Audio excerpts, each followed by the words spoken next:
Assalamualaikum warahmatullahi wabarakatuh. Alhamdulillah, wassalatu wassalamu ala Rasulillah sayyidina Muhammadin wa ala alihi wa sahbihi wa man wala wa la haula wa la quwwata illa billah. Apa kabar anak-anak? Baik. Tetap semangat hari ini? Semangat. Kita buktikan sekarang. Ayo. Ada yang nangkep ya? Tepuk 1. Tepuk 2. Tepuk 3. Tepuk 4. Tepuk 5. Kita belajar kali ini? Ya. Dari MTS Ma'rifnah yaitu umpama kelas 8C. Anak-anak yang hebat, calon-calon pemimpin bangsa yang luar biasa. Tepuk tangan untuk kita semua.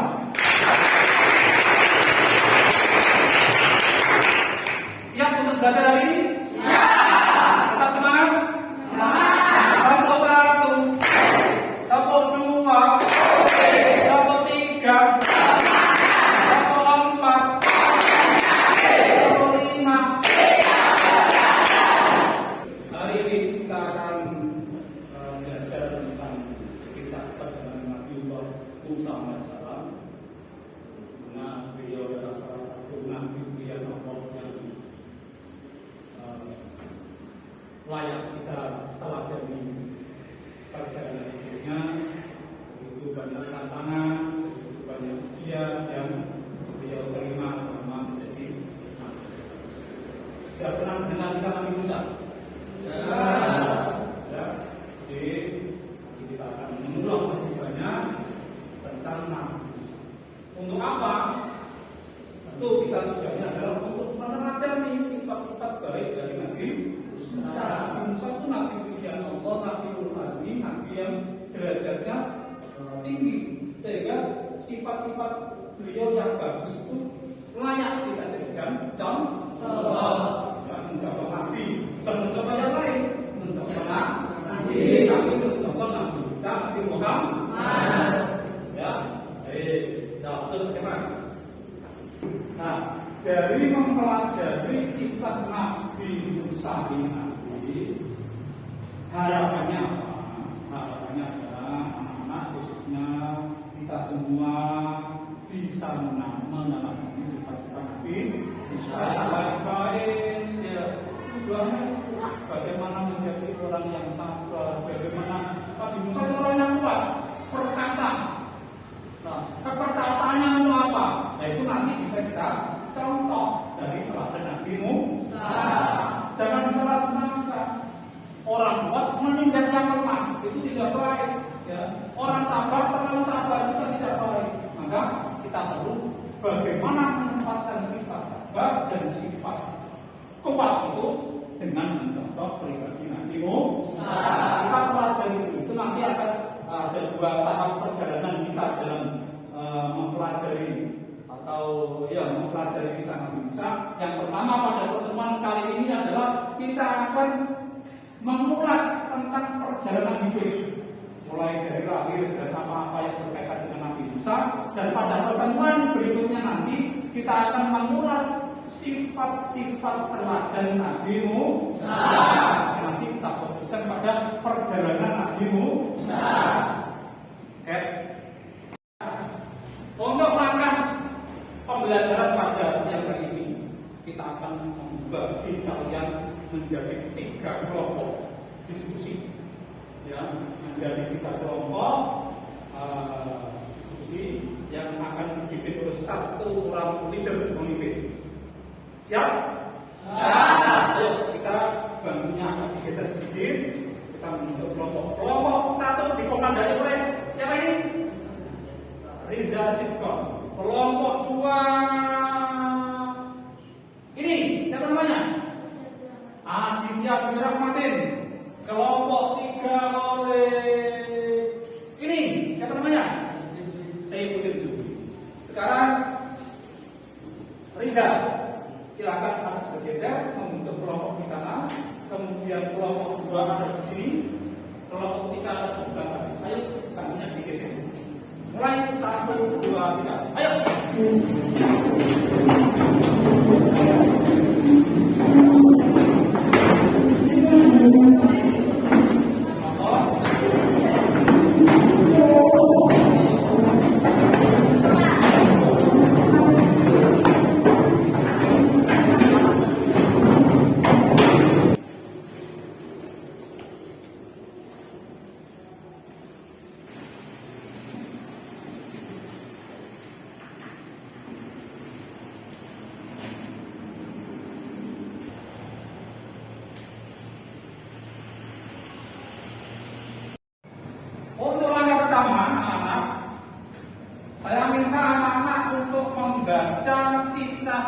tentang Nabi Musa. Silakan buka bukunya ya, buka semua. Sekarang dibaca, dicermati. Saya kasih waktu 10 menit untuk membacanya dan memahaminya. Silakan. Oke, sudah selesai bacanya? Sudah paham? Belum, ada yang belum paham. Baik. Saya ingin masing-masing kelompok mengajukan satu pertanyaan terkait dengan kisah Nabi Musa. Saya Pak. Ya. 3. Ya, kelompok berapa? 1. Namanya siapa? Ahmad Sisikon. 3. Mengapa Nabi Musa tidak dibunuh oleh Fir'aun? Mengapa Nabi Musa tidak dibunuh Fir'aun? Yang bagus. Mengapa Nabi Musa hendak dibunuh oleh Raja Fir'aun? Jadi begini, Raja Fir'aun itu raja yang sangat berkuasa di Mesir. Tidak ada yang menandingi. Kekuasaannya luar biasa. Rakyatnya tidak ada yang berani. Tentaranya banyak. Dia dikelilingi oleh tukang sihir yang luar biasa. Ya. Suatu ketika Fir'aun ini mendapatkan kabar dari para peramal. Para peramalnya mendatangi Fir'aun. Mas Fir'aun, ada apa? Saya mendapatkan mimpi. Mimpi apa? Bahwa nanti kelak kerajaanmu ini akan diruntuhkan oleh seorang pemuda yang lahir hari ini dari kalangan Bani Israel. Masa begitu? Iya, kerajaan Muhammad akan diruntuhkan oleh anak bayi yang lahir. Terus bagaimana ini? Satu-satunya jalan adalah kamu harus membunuh bayi-bayi yang lahir laki-laki. Begitu ya? Iya. Baik. Saya akan kumpulkan seluruh tentara saya untuk mencari setiap bayi yang lahir dan harus. Nah, itulah mengapa Fir'aun begitu berambisi ingin membunuh Nabi Musa. Karena Musa bayi itu laki-laki, dikhawatirkan nanti dialah yang akan meruntuhkan kerajaan Fir'aun. Makanya dia berusaha untuk membunuh Nabi Musa. Berhasil atau tidak? Tidak. Ya, oke. Dan caranya? Pertanyaan berikutnya. Ya, dari kelompok berapa ini? Kelompok 2, silakan. Apakah Nabi Musa juga keturunan Nabi? Apakah Nabi Musa juga keturunan Nabi? Nah, Nabi Musa itu keturunan Bani Israel. Ya, Nabi Musa adalah keturunan Bani Israel. Kamu tahu yang disebut Israel itu siapa? Israel itu adalah nama lain dari Nabi Yakub. Nabi Yakub itu putranya siapa? Putranya Nabi Ishak. Nabi Ishak putranya siapa? Atau Nabi Ishak itu anak dari siapa? Nabi, ayo, yang pertama kali mensyariatkan yang pernah mau membunuh putranya sendiri, menyembelih Nabi siapa? Jadi bisa disimpulkan bahwa Nabi Musa itu adalah keturunan Nabi dari Nabi Ibrahim ke Nabi Yakub, ke Nabi Ishak, Nabi Yakub turun sampai Nabi Musa. Jadi kesimpulannya Nabi Musa adalah keturunan Nabi. Cukup? Oh, baik. Pertanyaan lagi berasal dari kelompok 3. Oh ya, apa sini? Pertanyaan bawah, ayo. Ayo tanya. Dimanakah letak sungai Nil itu? Bagus. Sungai Nil itu apa sih Sungai Nil itu? Sungai Nil itu sungai yang dipakai untuk menghanyutkan Nabi Musa. Jadi ketika ibunya Nabi Musa mau menyelamatkan Nabi Musa. Itu Nabi Musa dimasukkan ke dalam peti, terus diambilkan ke sungai Nil. Nah, di mana sungai Nil? Sungai Nil itu adalah sungai terpanjang yang ada di Afrika. Kebetulan waktu itu sungai itu membelah benua Afrika dan melewati istana Fir'aun. Jadi Nil itu masuk ke Fir'aun. Itu sungai terpanjang dan sungai itu ganas sekali. Ganas karena ada binatangnya banyak, buayanya banyak, dan tentu yang terkenal adalah kuda Nil, namanya juga sungai Nil. Ya, di situ terkenal ada binatang-binatang yang buas. Tapi apa boleh buat? Inilah cara satu-satunya untuk menyelamatkan Nabi Musa. Jadi Nahrul Nil atau Sungai Nil itu berada di Afrika yang melewati salah satunya melewati negerinya Fir'aun, jadi negeri Cukup? Sayang. Berikutnya saya ingin per kelompok ini 1, 2, 3 untuk berdiskusi dengan kelompoknya masing-masing, ya, untuk membuat sebuah kesimpulan dari apa yang anak-anak baca, ya, biar apa yang anak-anak baca dan sedikit tadi saya sampaikan, ya, untuk membuat kesimpulan tentang perjalanan atau kisah hidup Nabi Musa. Nanti saya ingin ada yang ke depan menceritakan atau menyampaikan hasil kesimpulannya, terkait dengan kisah kehidupan dari Nabi Musa. Bisa dipahami? Oke, kita laksanakan. Sekarang bisa dimulai.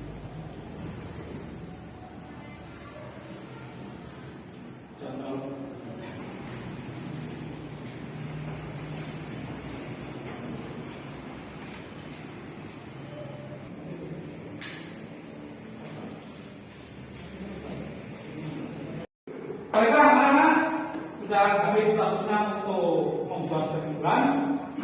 Sekarang saya ingin dari masing-masing kelompok ketuanya untuk menyampaikan hasil diskusinya. Ya, kita mulai. Saya tunjuk sekarang dimulai dari kelompok 2. Berdiri terus dibaca hasil kesimpulannya. Silakan. Di situ saja. Menghadap sini, ya. Hasil diskusi kelompok adalah Nabi Musa adalah nabi yang menerima cobaan yang sangat besar dari Allah, di mana waktu bayi beliau baru diambilkan ke sungai demi menghindari tentara Fir'aun yang akan membunuhnya. Namun dia diselamatkan Allah dan akhirnya malah dirawat oleh keluarga Fir'aun. Fir'aun adalah raja yang kejam dan durhaka. Dia menganggap dirinya sendiri sebagai Tuhan, maka kemudian dilawan oleh Nabi Musa. Bagus. Ya, ini kesimpulan dari kelompok 2. Lanjut sekarang dari kelompok 3. Silakan berdiri menghadap ke sini. Hasil diskusi dari kelompok saya adalah Nabi Musa adalah nabi yang hebat. Dia lahir dari keluarga biasa, tapi bisa melawan Fir'aun yang kejam kuat. Tentaranya banyak. Wah, ya, singkat, padat, bagus. Musa adalah yang hebat, lahir dari keluarga biasa, tapi dia mampu melawan Fir'aun. Bagus. Terakhir nomor 1 sekarang. Nabi Musa mengalami pelajaran hidup yang berat karena ketika bisa dari orang tuanya karena diangkat dibunuh oleh Fir'aun. Beliau diasuh oleh keluarga Fir'aun sampai dewasa, tapi karena Fir'aun adalah orang yang kepada Allah dan kejam, maka Nabi Musa melawannya. Ya, itu hasil diskusi dari kelompok 3. Tadi berdiskusi, kemudian membuat kesimpulan. Setelah tadi mendengarkan sedikit yang saya ulas tentang Nabi Musa, saya ingin ada yang berani menceritakan kisah perjalanan Nabi Musa. Ada yang berani dari kelompok 1 atau 2 atau 3? Siapa yang berani masuk? 2. Nah, bagus. Silakan masuk. Berani sekali. Nabi Musa lahir pada masa Raja Fir'aun yang kejam dan durhaka karena dia mengaku sebagai Tuhan. Pada waktu itu Fir'aun menyuruh tentaranya untuk membunuh setiap bayi yang lahir laki-laki karena dia percaya ramalan para pengalamannya bahwa akan ada bayi yang lahir dan akan meruntuhkan kerajaannya. Allah memberi ilham kepada ibu Nabi Musa untuk melahirkan Musa kecil di Ismail. Bayi Musa ditemukan oleh keluarga Fir'aun dan dirawat di istana Fir'aun. Pada waktu bayi Musa tidak mau disusui oleh siapapun kecuali oleh ibunya sendiri. Fir'aun pernah marah kepada Musa kecil karena jenggotnya ditarik. Perlawanan Musa kepada Fir'aun berlangsung sampai dewasa, dan permusuhan itu terus berlangsung sampai akhirnya Fir'aun itu tenggelamkan Allah di Laut Merah. Untuk melawan Fir'aun, Allah memberi Nabi Musa beberapa mukjizat, antara lain tongkat, telapak tangan yang bisa bercahaya, dan fisik yang kuat. Cukup? Cukup. Silakan kembali. Itu kisah singkat tentang kehidupan Nabi Musa. Bisa dimengerti? Nah, sekarang setelah tadi membaca, menyimpulkan, memahami apa yang kalian baca, saatnya kita akan membuat sebuah kesimpulan, merefleksi apa yang tadi kita pelajari bersama. Untuk itu saya harapkan, saya minta anak-anak untuk menghadap ke sini semua, menghadap ke depan. Ini. Ya, menghadap ke depan semua. Baik, ini singkat padat tentang Nabi Musa alaihissalam. Kisah keteladanan Nabi Musa alaihissalam. Baik, anak-anak, kita sekarang akan mengulas sedikit, merefleksi apa yang tadi kalian baca dan kita pelajari bersama. Secara singkat akan kita sampaikan. Kalau anak-anak perhatikan di depan, ya, ini tentang apa dan bagaimana Nabi Musa. Kalau kita mendengar kata Nabi Musa, itu pikiran kita akan langsung terima. Nabi Musa punya apa ya? Punya apa? Taurat, mukjizat namanya, ya, mukjizat Taurat. Apakah Taurat Nabi Musa itu sakti? Tidak. Yang membuat Tauratnya hebat bukan karena Tauratnya, tapi karena yang bawa adalah Nabi Musa. Kalau sampai yang bawa ya sudah ada artinya itu Taurat. Ya. Kenapa Tauratnya hebat bisa berubah menjadi ular, bisa membelah laut? Karena yang pegang Nabi Musa, yang pegang seorang Nabi. Itu Tauratnya Nabi Musa. Nek saya kalau sampai yang pegang, tidak ada artinya Taurat itu. Ya. Hebat karena Taurat itu diberikan keistimewaan oleh Allah karena yang pegang adalah seorang Nabi. Berikutnya Fir'aun. Nah, kalau kita bilang Musa, pasti di situ ada Fir'aun. Siapa Fir'aun? Tadi sudah dibaca semua. Raja yang zalim, yang kejam, raja yang mengaku dirinya sebagai Tuhan. Ini luar biasa kisahnya di Quran, banyak sekali. Quran itu paling banyak yang menceritakan tentang Fir'aun dan Nabi Musa. Memang dalam sejarah paling hebat sejarahnya Nabi Musa dan Raja Fir'aun. Jadi orang yang pernah menganggap dirinya sebagai Tuhan, yaitu Fir'aun. Sungai Nil. Kita Sungai Nil. Oh iya, Nabi Musa belum pernah dihancurkan oleh ibunya. Di mana? Di Sungai Nil. Sungai Nil itu di mana? Ya, tapi ditanyakan di Mesir. Sungainya sangat berbahaya, banyak binatang buasnya. Kalau kita barangkali bawa perahu ke sana, ya mungkin berani. Ya, ada buaya yang besar-besar, ada kuda Nil, pinggir-pinggirnya juga luar biasa. Kita tidak mungkin, tapi itu karena semata-mata memang petunjuk dari Allah untuk menyelamatkan Nabi Musa. Nah, ini kalau kita Nabi Musa menceritakan Nabi Musa, pasti akan betul-betul. Terus, ini kapan sih Nabi Musa dilahirkan? Nabi Musa dilahirkan tahun 1527 sebelum Masehi. Saya tanya, tahun masa itu dimulai dari Nabi siapa? Nah, sekarang kalau dihitung jarak antara Nabi Musa dan Nabi Muhammad berapa tahun?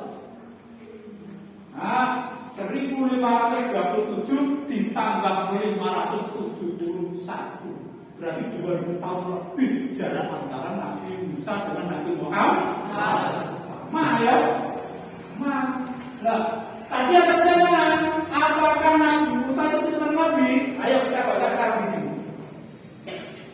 Nabi Musa dari jalur bapak bin Imran bin Faiz bin Azib bin Lawi bin Yakub bin Ishak bin Ibrahim, lanjut bin Azara bin Nahur bin Surut bin Ra'u bin Faid bin Amir bin Saleh bin Al-Faksar bin Sam bin Nuh sampai dan Nabi Nuh.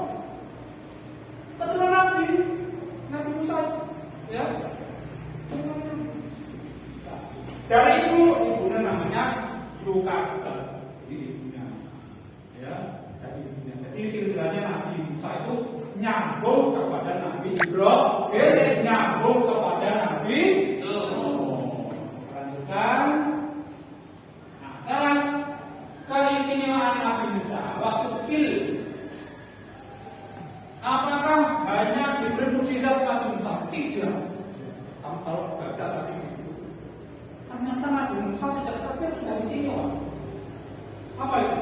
Serangan dari ganasnya Sumender yang ganas seperti itu, Nabi Musa hanya dimasukkan ke dalam sebuah peti, dihanyutkan selamat, nggak diganggu sama buaya, nggak diganggu sama sungai. Apa namanya? Udah, nggak ada gangguan.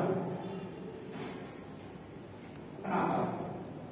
Karena pertolongan dari Allah. Salah satu keistimewaan yang diterima oleh Nabi Musa ketika kecil dari Allah. Berikutnya, makan bara api. Sampai nanti bara api itu apa? Wow ya, bara api. Tapi kalau dibakar keluar bara yang merah itu. Sama berani nggak pegang? Tidak. Karena Allah menghendaki itu. Karena waktu itu Nabi Musa hendak dibunuh oleh Fir'aun. Kenapa? Karena narik jenggotnya. Apa? Raja itu. Fir'aun marah. Anak ini yang akan menghancurkan saya. Sama istrinya, jangan suamiku. Dia masih kecil. Dia tidak mengerti. Coba kita tes. Kalau sampai tidak percaya bahwa anak ini belum mengerti, akhirnya diberi roti dan diberi bara. Ternyata Nabi Musa milih yang mana? Milih bara api, karena masih kecil. Kalau sudah besar kayak sampean yang nanti milih roti, enak roti. Tapi Nabi Musa memilih bara dan dimasukkan mulutnya. Akhirnya lidah Nabi Musa itu takdir. Sampai kalau takdir itu pelat gitu, takdir. Makanya akhirnya minta bantuan Nabi Harun mendampinginya berjawab melawan takdir karena makan bara. Yang kedua, dirawat di istana Firaun. Nabi Musa itu seorang nabi, tapi kecilnya dia dirawat di istananya Firaun. Di istana, di tempat musuhnya.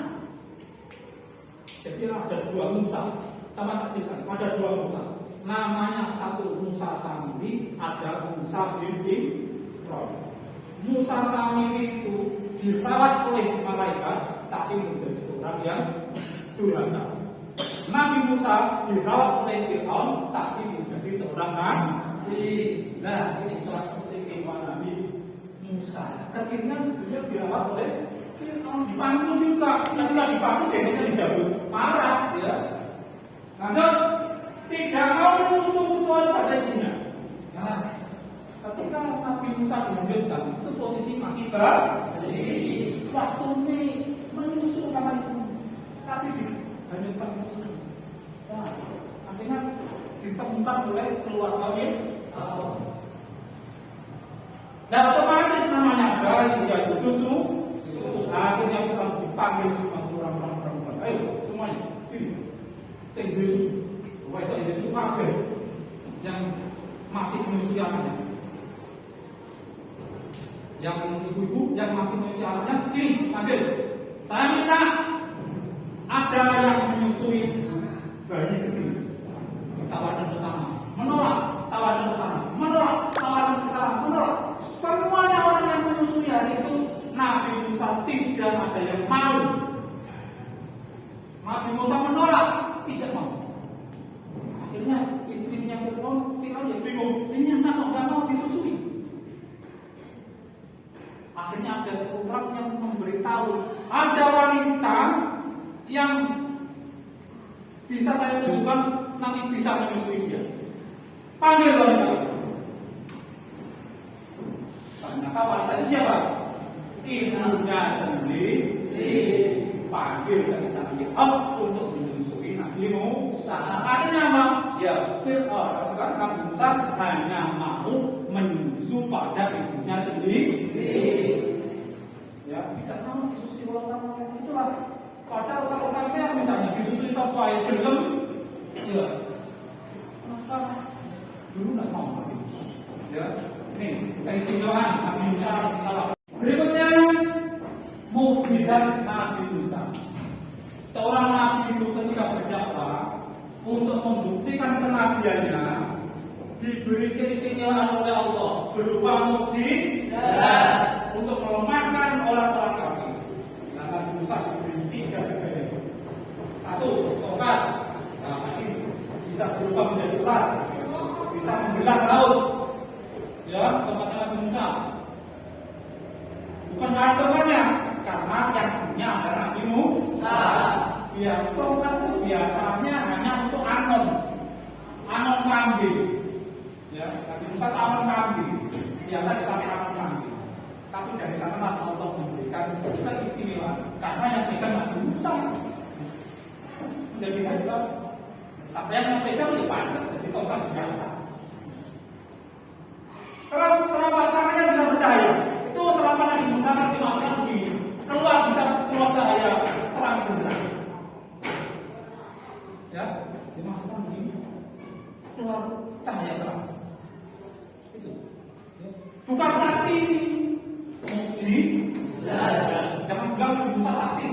Mukjizat dari Allah untuk melawan, untuk membuktikan kenabiannya bahwa saya adalah benar-benar Rasulullah. Nah, yang terakhir badannya sangat kuat. Nabi Musa itu badannya sangat kuat, besar. Karena suatu ketika ada perkelahian antara orang Israel, artinya dari sukunya Nabi Musa melawan orang Mesir, berkelahi. Kemudian dipisah oleh Nabi Musa, jangan berkelahi, jangan berkelahi. Ternyata orang Mesir ini masih mau tampar Nabi Musa, plok, mati saat itu juga. Bayangkan, sekali tampar, plok, langsung mati.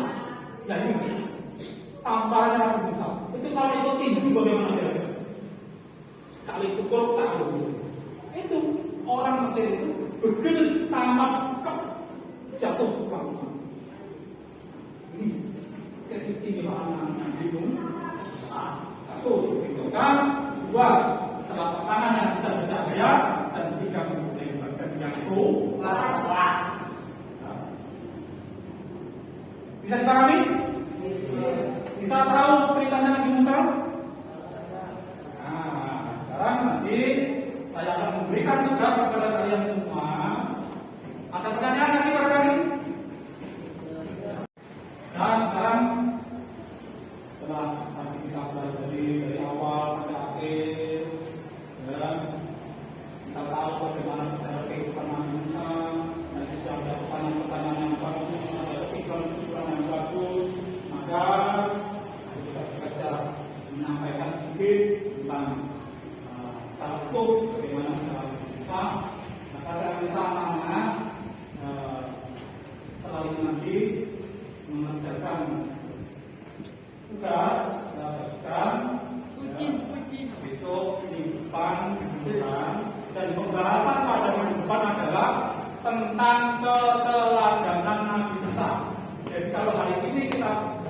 membahas tentang kisah perjalanan hidup Nabi Musa. Minggu depan kita akan melangkah pada pelajaran berikutnya. Demikian pembelajaran kita pada siang hari ini.